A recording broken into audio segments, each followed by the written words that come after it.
আমরা খুবই আনন্দিত যে আমাদের সেই আগেকারের ঐতিহ্যগুলো আমরা তুলে ধরতে পারছি।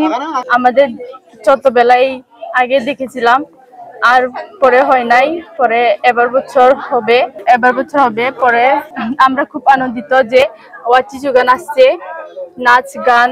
এই অনুষ্ঠান আগে প্রতি বছরই হতো এবং চুগান দুই ধরনের হয়।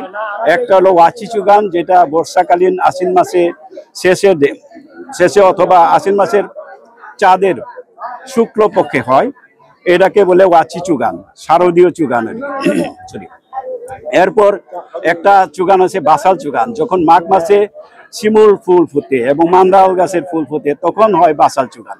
আসলে চুগানটা নবান্ন উৎসবই বলা যায়, কিন্তু শুধু নবান্ন উৎসব না, এই চুগানে হচ্ছে সৃষ্টিকর্তাকে সব ফলমূল তাকে উৎসর্গ করে খাওয়ার সাথে সাথে পারলৌকিক কিছু বিষয় আছে। আমাদের মাঝে এখনো সংস্কৃতির অনেক উপাদান, অনেক নানা কিছু রয়ে গেছে, অনেকটা ইতিমধ্যে হারিয়ে গেছে, অনেকটি হারিয়ে যাবার পথে।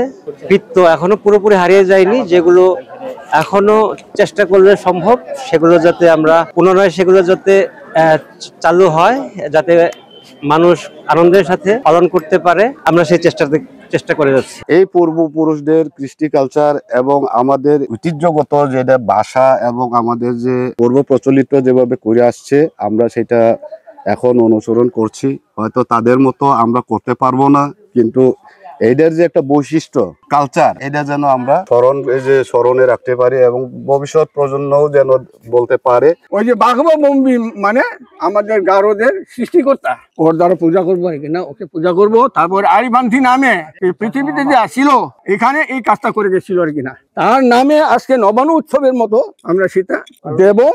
যাওয়ার পরে আমরা খাবো, তারপরে আমাদের যথারীতি আত্মীয় স্বজন মিলে আমরা সেটা খাইতে চেষ্টা করি এবং খাই। এরপরে না আছি, তারপরে এই ধর্ম আমরা পালন করছিলাম।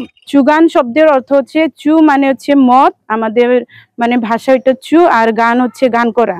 এখন চুগান শব্দের মূল অর্থ হচ্ছে চু মানে মদ খেয়ে গান করে যেটা হয় নাচে, ওটা হচ্ছে চুগান মূলত।